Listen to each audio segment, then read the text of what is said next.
betting it all on Ludibroolo. Is there How any much is money in in there, that though? wallet? It's like a quarter. Okay? One pizza. You don't know. You don't know what's in my wallet. It's a Nutella peanut butter banana sandwich inside the wallet. That's what Yeah, Wow. Exactly. From Brave. Runecraft. There it is. That's Portal the option. Rune! Portal Rune. What's This the is a deal? conspiracy at this point. This It's is not a even conspiracy. Like yeah. Well, yeah, it's gotta be- according to you guys, the real choice has just revealed itself. Right. Yeah, that's true. It's Portal Rune to basically just force you to play the Bloodcraft. I like it. I want to see a Bloodcraft draft. All right, Envy, talk to us Oh about this wow! draft. I would go left side because it's shiny. That's really cool. Lethal Blade is pretty bad in Take 2, but so is Noct, and Seema is sometimes a bit too slow. So this is actually just overall very terrible. Yeah, Noct, I guess it can be good, but you have to really know, like, it's tough, right? Because if you play Noct and it gets destroyed and you cannot control the pace of the game from that point on, it could just cement, the victory in your opponent's favor. So yeah, that's a tough card to use. Mm-hmm. I do think LaFella has to think about what his aggressive options are now. How can maybe even take advantage of self-damaging effects. Well, we don't have Noct, so yeah. Noct did not take the Noct. That's the first option. There's a card here actually on the screen, Stolen Life. I think a lot of players ignore a lot. It's actually not that bad in Take 2. Stolen Life can be pretty useful. But we see LaFella after that first pick getting some really, really good options. Stolen Life is kind of like an Evo. You know what I mean? You get a 3/3 that bumps into your opponent's 3/3, but it gets to stay in play. You know what I mean? So it's pretty nice. Which is very important. The only downside is that it's random, but yeah, it is random. That's true. We do talk about cards that can evolve or trade out and not have to interact with what they trade, just so that they can maintain their statistics, right? That to me I think is a big key and has the highest chance of forcing your opponent to commit a lot of resources to trying to deal with it, right? Because the instant you evolve and you have your follower left at 1 defense or 2 defense or whatever it is, right? There's so much possibility for your opponent just to have enough damage to get rid of it. Yep. And one thing I actually wanted to talk about with Bloodcraft too, we talked about it a little bit with Dragoncraft. So many removal options. Like you see Venomous Bite, you see Stolen Life, you have access to things like Blood Drinker's Brand, and these are all bronzes that you can take. You know what I mean? Like there's just a ton of options for removal. Razory Claw, you know what I mean? Big Knuckle Bodyguard, Scarlet Savoir, Emeralda, you can keep going actually. It's kind of what makes Bloodcraft pretty good. There's a ton of it. Is Crimson Purge still live in Arena? I don't think so. I think it's classic set. Okay.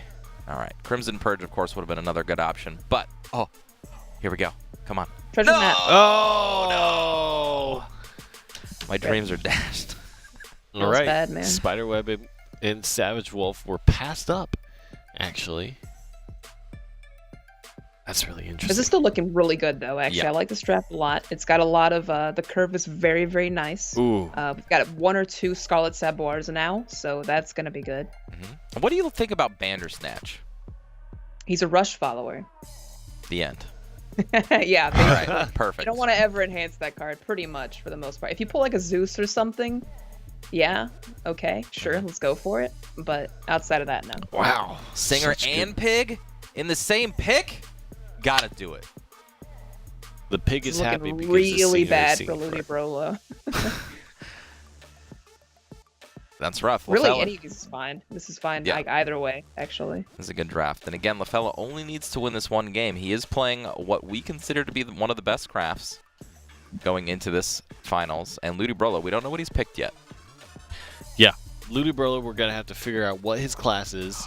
Wow. Maelstrom Serpent. Maelstrom Serpent seems dirty. I haven't even thought about that card in Take 2. Oh, we you got haven't me to 10? We haven't Good seen game. that card in so long, just in general. You know? Yeah. Maelstrom Serpent is... Ever, actually. That card is ridiculous. I mean, even just as an 8 play .55 that spawns a copy of itself. Like, that's an 8 play .10 on 2 bodies. That's good enough in Take 2, right? If for some ungodly reason you're not, like, about to die and you're in a vengeance, and you get 25 stats on the board... What are you supposed to do about that? GG. All right, anyway. All right, Envy. Well, let us know what your thoughts are about the game after it. But we're jumping into the grand finals here. These are the last two players. LaFella versus LudiBrolo. Will Disaster take another win? Send your energy chat to your favorite player. Let's get this grand finals underway. Oh man, and it's against Shadowcraft. And I think this is an interesting fight, right, between these two crafts. There definitely is a lot of pressure that Shadowcraft can put on early on, and especially with token followers. We saw it, right, where it's a combination of Skeleton Prince and zombie parties that just flood the board up and make things very difficult to handle. And we do see that zombie party is in hand. The fact that it's come so early, though, makes me feel like it'll probably be used up pretty quick, but very it's just interesting so to note that Shadowcraft versus Bloodcraft is in the finals here. No Portalcraft, you know? None of that other stuff. Shadow we've seen be pretty consistent today. Bloodcraft we've only seen once, and out of the one time we've seen it pretty consistent. As far as just making good and optimal plays and using play points properly, like, I don't know. Bloodcraft looks really good. It's got card draw, it's got removal, it's got wards, it's got Maelstrom Serpent. Looks pretty good. Everything it could ever need. It's got the peanut butter and the Nutella. Yeah, Galredo. Devil. This is another card that we don't see too often. Yeah. Galredo is, it's a card that I wanted to like before. I really liked it when you could Galredo into, I mean, you still can, into like Grimnir, and it was like really good against, you know, aggressive decks, but outside of that, I mean, it's all right. It'll find its light sometime. Yeah, it's just a 2/2. A lot of two for 2/2s that have a good upside if you're in the right scenario. So it's. This is a good one. I mean, of course, in take 2, like, how often are you trying to take out the Galredo before you're trying to take out the ward? It's not. Board trading is very important in take 2, but the big thing here is it does cancel out Zombie Party as an option. At least right now.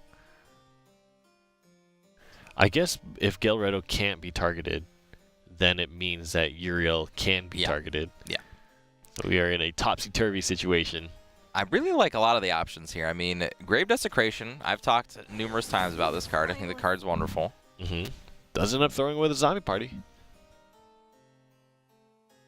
And I really want to see, like, this. That's one of those cards that I feel like Bloodcraft really has to crawl its way back from. Because Bloodcraft does a really good job of trading 1-for-1, getting a few ahead. You know, Scarlet Sabar and some cards can do 2-for-1s. But how many times can you do that out, you know, into just this constantly, you know, this constant board presence that these zombies are going to present? It's going to be the test that LaFella is going to have to pass this game. Just gets a snake. Like Grave Desecration, Exo's favorite card. I think in take 2, it's one of those cards that is very unassuming, right? It's just like, whatever. You'd never play this in Constructed. It's just fine. But in take 2, it's not just the fact that you get a 2/2, it's the fact that it comes into play. You didn't have to pay for it. You know what I mean? And it's immediately actionable. You can attack with it immediately. It just seems great. And your opponent can't do anything about that 2/2 because it comes into play at the end of their turn. Yeah. The only way to really have a good response to it is to either remove the amulet itself or to somehow make sure that LudiBrolo doesn't have the shadows. Which is, you can't. Yeah. They're going to get shadows. Yeah. Yeah. And this suddenly becomes a very strange turn, right? Scarlet Saber can take down the zombie, but the majority of the damage lies on the caster, I believe, is the card. Yep. Card name. And you really don't really want to be playing the Sabor without healing. I mean, that's kind of like the rule of thumb for all healing cards. You don't really want to play them before they actually get their full benefit, especially against a Shadowcraft deck where you're probably going to have to grind quite a few turns against it. Probably want to get max value out of everything. I think this is just a good turn to set up the Spiderweb Imp. You can evolve it over the caster, set up yourself to maybe pull out and evolve from LudiBrolo, or at least trade for a lot of the board. And he's thinking about it. The big thing here is there's not really a good way to activate Vengeance as well. Right. And even if you did, are you confident that you can take maximum advantage of it? I think that's the one thing that makes it tough for Blood. It seems almost much like how you mentioned earlier, where you should just incidentally, by way of the game playing out, get into Vengeance and then see what you can do off of that, rather than making that a strategy. Well, honestly, I don't think Bloodcraft, like, before Intake 2, Vengeance was a huge mechanic. Vengeance, the word, was on pretty much every card you could take in Take 2. I don't think that's so much the case anymore. I think that cards just can have Vengeance on them and they get better. You don't have to necessarily play around that. Like, the big benefit that we were talking about, that Envy was talking about also, is just so many cards that literally just remove other cards in Bloodcraft. Like, that's why it's so strong. I am Venomous the Shining. All right. Well, it does end up coming against a Brewer, and now Ludibrolo has to make a decision. Yeah, I think he's just going to run the caster into this Brewer. I think he's going to save those Evolution Orbs. Yep. This is a grindy matchup. These casters doing a lot of work. Yeah. That's us. Yeah? The casters are doing a lot of work? Jesus. Get it together, my friend! Yeah, that was a good one. I'm still waiting for the opportunity for Maelstrom Serpent to come in big and just close the game out. Yeah, honestly, I think Maelstrom Serpent is just going to come out next turn. There's not really a lot of good plays for LaFell. I mean, he does have another 8-drop in hand, a 7/8. But I think he really needs to start taking back over this board, because against this Grave Desecration, every time he trades a little bit, he's just going to have to, you know, come from behind almost every single turn. Very conservative on his Evolution Orbs as well. Mm-hmm. How are you going to get maximum benefit out of those orbs? I like that a lot. Honestly, this turn, you can still not use an Evolution Orb. I think this is a fine play. Basically threatens anything big that Ludibrolo can play, or force him at least to try to trade into it. And honestly, there's not a lot of options to end this game for Ludibrolo. It's just all value, right? It's Pure-Hearted Singer, it's Gloomy Necromancer to possibly draw more cards.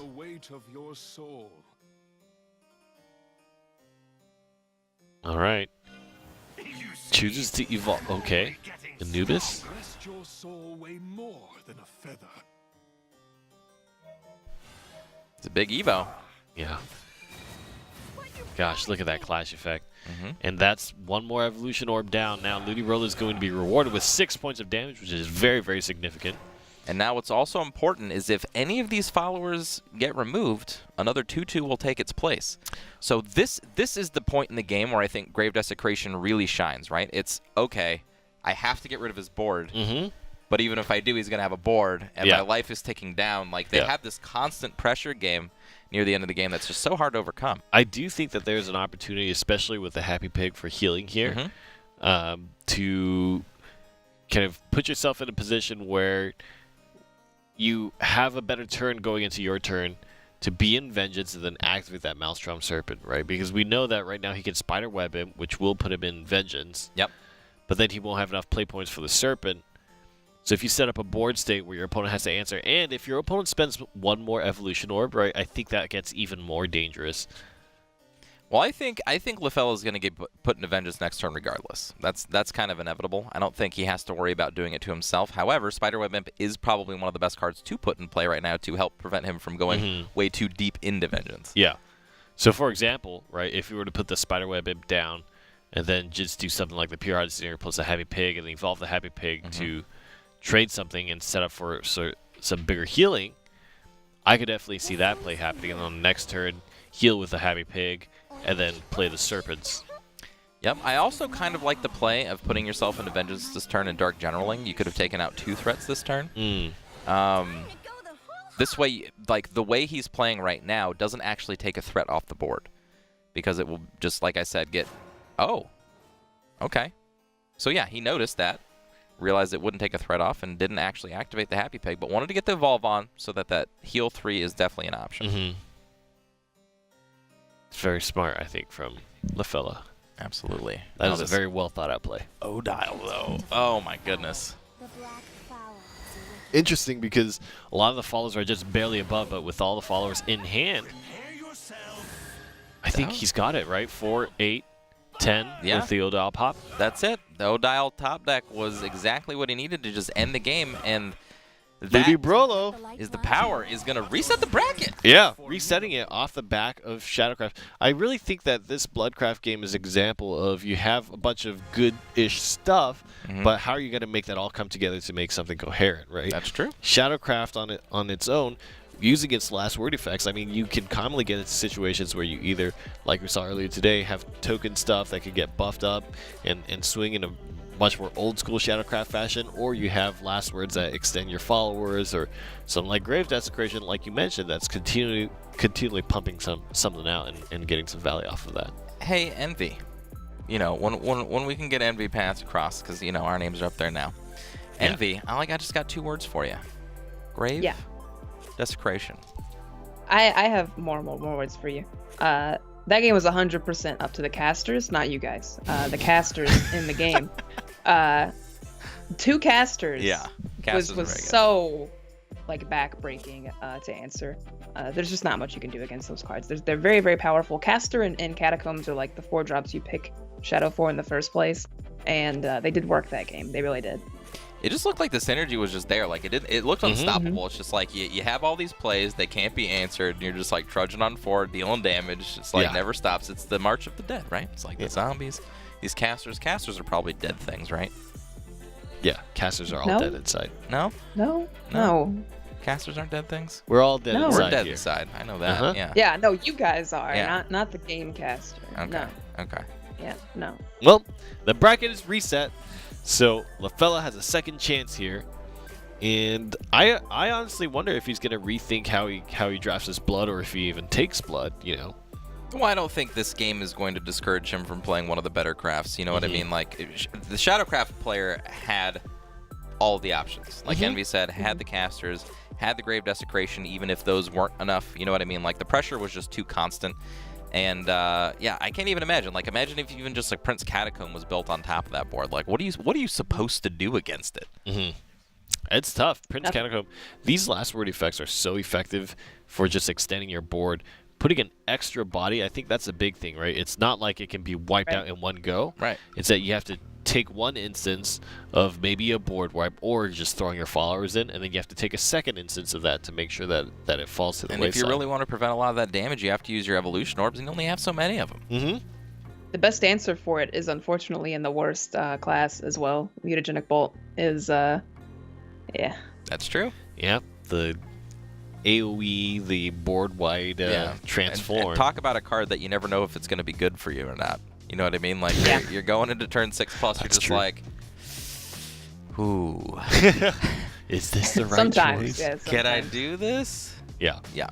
It makes some very interesting trades as well. You know, sometimes keeping the rats alive as opposed to making sure they fall to the wayside is a very big consideration. But I don't know if we're going to be seeing Rune out of either of these players. No, I don't think so. Probably not. We would if Rainey was in the tournament. He would pick Rune, Absolutely. obviously. But yeah, Absolutely. we're not going to see it. Rune, it's very important to make sure that you pick Rune and take 2, just because you need to represent the class. There's nobody representing the Donating class. wins to everybody else is really important, yeah. Giving, good old Rainey. the gift of giving is in giving itself. Yeah. Yeah. Very deep stuff coming from Rainey today. Really, yeah. I think that sandwich was good for him. Oh, here we go. Look at this mix of classes. This is great. You can't even pick Portalcraft. This for me would be a Snap Haven as a preference pick, but I feel like Forestcraft is gonna be LaFella's pick. Forestcraft has been very good, and I think We've it's seen it kind be of a top demonstrated pick. that. Yeah, over the course of these 2 tournaments, it's just been solid. Snap Haven. All right. Ooh, it's a Samet Temple. Aegis though. Oh no! We took Aegis, right? Oh, he did. Okay. We took Aegis, Okay. right? He Okay, did, yeah, he did. I was like, Yeah. I would have You been can't, so you can't confused. pass that. Wow, the suspense. You gotta be crazy to pass that card up and take 2. Sometimes it looks like they're picking the opposite side, but then you look at the costs, and you're like, okay, all right, we're still in there. Caledonian Boar. Yeah, like so many. Caledonian Board can do some stuff, but he's not amazing. He's best with Rush, basically. Monk of Purification, I think, is really good also. A card that can give you 2 monastic holy Knight's waters in the late Way. game. Yeah. Hopefully, you went did for we the see Holy Altea Angel. over there? Yeah. Hopefully he picked Altea there. He That's did. a really, really powerful card. So. Gotta be careful though. A lot of 5-drops being entered okay. into this draft. That's totally fine as Havencraft. This take 2 match here. Pure Annihilation. What an aggressively named card. Yeah. Look at the art, man. Just it's cudgel on the art. Just I see your evil deeds. That's right. I see your evil. Old man recognizes your weakness. Ooh. It's a roleplay stream now. Ooh, Owlcat Happy Pig. Got a lot of 2-drops, but they're good, so it's fine. Yep, a lot of Carapace. Come on. That's Come actually a pretty. on. I don't know. The Burly Axe Wielder is It's pretty really sick. good. Yes! Pitfall's kind of Treasure unpassable, map. though. Treasure map is in the deck. In the finals, in the last game, we have the treasure map. My prayers have been answered. I think. Does he have 3 gemstone carapaces? He's got a lot. Look at those 2-drops. 10 of I them. think he does, yeah. It actually makes Star Priestess pickable, but not next to Annihilation. It's not that great. You don't like Annihilation? Too slow, In Take you think? 2? No. In Take 2. You don't really get... The whole point of Annihilation is to get that multi-name trigger, and in Take 2, it's really, really difficult to You get think that. 5-cost banish is bad? Take 2? Yeah. Yeah. I mean, it could be. Just asking. It's not amazing, right? Like, Okay. it's not... All right. It's not like Tea Time, for instance. Yeah. All right. Well, that's the pick. Heresy's Avatar. Hey, I don't know if you actually grabbed it. I didn't actually get to see, but it was one of the choices. it's an aggressively costed card, and it makes all of the amulets that you draw in the late game better. Mm-hmm. Okay. All right. Well, this is it, Envy. What is your prediction? Ludibrolo, or is it going to be LaFella? This is tough to call because he had a lot of 2-drops, and that can sometimes be bad. Having 12 of them, I think he got close to. But he has Aegis. So If he makes it to Just- play point 9, 10? 9. Nine. Yeah, 9. It's hard. I always think 10 because Yeah. of either of the White Wing now. Yep. Yeah. I'm like, oh, It's usually the turn it comes out. Yeah. yeah. Either of the White Wing is great. But we're going to get the grand finals kick-started here. This is the reset. This is it. All the Ludibrolo marbles. has done it. Mhm. Reset the bracket. We're back on an even keel. Yeah. Yeah. And Ludibrolo, ever since he got knocked down by Belgian Grump, has been playing really, really Picked it well. up. Right? Has been trying to make his drafts work. It's going to be it's got Dragoncraft, too. Dragoncraft. Okay. Dragoncraft. Now, He's got the Flare Havencraft adept. That's But true. he's playing Dragon against a Havencraft player. Family. Now, the real question is, because this match could go pretty slowly, is that Aegis going to be one of those cards that just kind of boy. breaks this match wide open? I think Ramp is going to put Oh, and Ludibrolo he's in got a it. very good It's gonna position. happen if we get there. Oh my goodness. Oh my goodness. And he's going first, which means he's going to get there as fast as possible for That's himself. right. All right, and we see basically a lot of cards we haven't seen in the Dragoncraft decks, right? We see Into the Looking Glass for card draw. We see Dragon. He's got tilting on the windmills. He's got it. You think so? No. Is this going to be the deck? Like the triple Into the Looking Glass tilting and windmills deck? I mean, it's possible. He's got a few pieces of the puzzle, right? I want to believe. I've got to believe. Now, on the play, Gemstone Carapace is a little bit more attractive because you don't get to evolve on turn 4, so getting the amulet to pop a little bit quicker is nice. And I like the Ancient Protector along with the Aegis. That can lead into a late game that's very hard to actually stop. Yeah. That is a big point. I mean, it's hard to imagine that you would still have Evolution Orbs remaining by the time you get to the Aegis. Aegis. So I took Latin, okay? Mm-hmm. A-E next to each other is pronounced I. It just is. It just is. Aegis. People who don't think it's Aegis and Aegis and all this stuff, it's A-I, or A-E is pronounced I. That's it. That's the end. Your faith in my blade. Well, the English language is a mystery. So, Everything grabs its roots back from Latin. that is true. There's a lot of roots in Latin. That's right.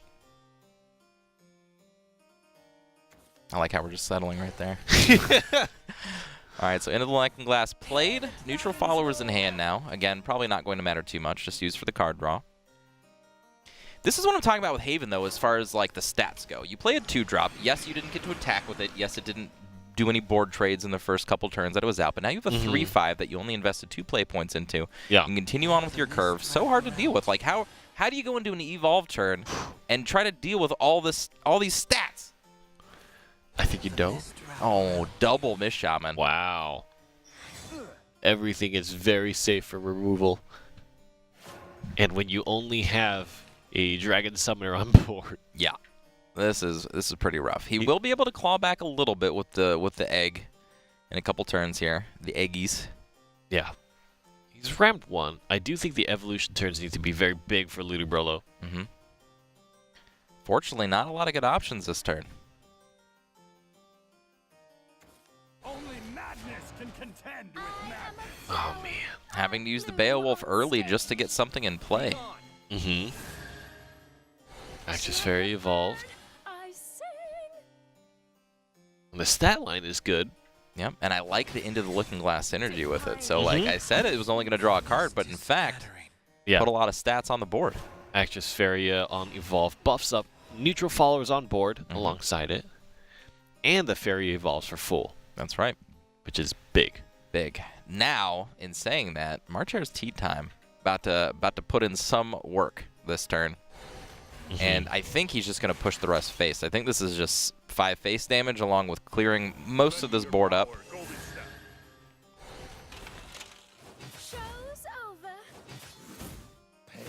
He could take the value trade here with the tortoise. Little gemstone-y. Yep. Wow, he does. Leaves his followers at 3 defense or 2 defense here. Tough to deal with. That's 1 evolution orb gone, so again, like I mentioned, it's hard to imagine a scenario where there will be an evolution orb remaining when you want to play your Aegis. Ina really good here, not having to use one of the evolution orbs to take out one of the bigger followers here. I think it's probably worth it to go for a value trade here, even though you're at 16, staring down 7 possible damage. Nope, doesn't favor it. It's just rough. Like, every turn you're just going to have to be trading, and you're behind every single turn. I think you have to stop 1 turn to make a value trade. It just passes the turn over. Gosh. That's a lot of pressure. He's thinking about evolving. Yeah, he is. I mean, you've got 2 big followers along with the 2/2 here. If you're thinking the way that Ludibroolo has been playing, 1 follower evolve, you know, how do I get the most out of this? Let's talk about the next couple turns. If he evolves here, puts his opponent to 9, and then can deal a possible 6 next turn, putting his opponent to 3, but there's no, like, capstone to that. There's no, like, that extra 3 push, so it's probably a good idea not to use the evolve there. Yeah. Still a very good position for LaFella, and it's really up to Ludibroolo to find something that can deal with his situation. Scyther will help. Scyther will kind of get around that. Basilisk Rider on top of that. A lot of Bane being put in play. It won't be long now. You got really riled. And I like this. Basically, going to clear up the whole board. Basilisk Rider going to clear up the next couple of threats. However, with all of this early damage being done, we're getting closer and closer to this Aegis turn. 100 players in every bottle. Yeah. And Monastic Holy Water is just a save. That plus the Protector. I don't see how you get around this endgame. Yeah. The Monastic Holy Water is so strong because it just advances your card advantage, and the limited damage that you can get through just gets reset. And this Basilisk Rider did put in a ton of work. Okay? Okay. All right. Well. He can ramp into it, too. Okay. And this could come out the turn before Aegis, but then again, that wouldn't expend the Evolution Orb, and Aegis would be able to evolve over the Zeus. Interesting if he goes for the ramp here. Yeah. It is definitely a race, right? If you give... Yeah. You just don't want to have it in a situation where Aegis can run away with it.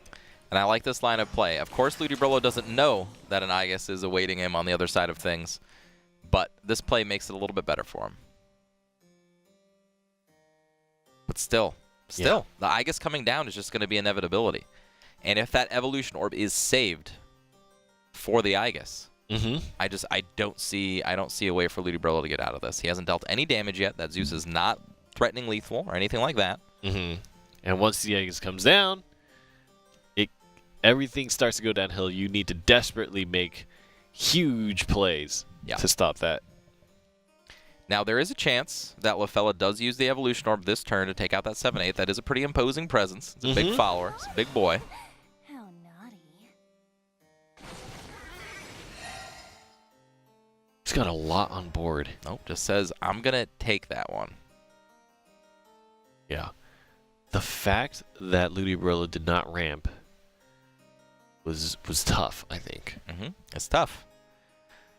But I feel like he wanted to just, like, that was a turn for him to get back ahead. Didn't have to use an evolution orb, wasn't going to take any damage. Gets a bunch of stats in play that he can start trading with the board, and I think that's what LaFella feels. LaFella probably doesn't think that 7-8 is coming anywhere near face. It's got to be used to trade with board, and that's going to be perfect to set up for a Zygus turn, because then he can use it as evolve on that, and then basically just run through anything that Ludibrola can have.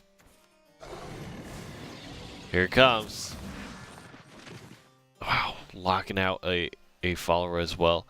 It's going to be so important. What can help you swing on this turn if you were to drop the Aegis, right? And I like this play. Ludibrola basically saying, I can take over this game now. I'm going to start going face, develop this huge board. And this might be a way. So, like, the way he did this, along with the Zeus next turn, can actually get in 11 more points of damage, set LaFella to 2. Man, this is tough. Yeah, this is such a close game. The thing is, as long as the second follower is there, well, it's only 12 damage. He has a Monastic Holy Waters, though. He does. He has the Monastic. He has the Ancient Protector of the Monastic Holy Waters, like we were talking about. But this Zeus is going to put him so low. Oh my God! 11 damage coming down the lane. Ludibrola versus LaFella. Who's actually going to be the grand final champion? This Legendary take two versus match legendary. Has gotten so close. The Dragoon Scyther is there in the sidelines as well. So absolutely. I think the Scyther is what's going to win the game. I think the Scyther is basically just going to take out the Ancient Protector. He needs to do one extra bit of damage to clear out the... Does he have enough in hand if you double Monastic Holy Water into yourself? That only puts him into 6. And he's got the 6/4 in play that can't be killed. So he needs to draw something that can actually immediately affect the board. Got to start with the Monastic, see what you draw. Oh my God. I was like, okay, endgame, can't beat it. Turns out, if you play a 7-8 into something that kills 2 of your opponent's things that allows you to attack into a Zeus, you can actually out-tempo this Aegis. Well, fella's just like, how did I have the Aegis, man. I saved the Evo for it? Oh, Kel, not quite. Gotta go for that next draw. How many heals does Kel need to...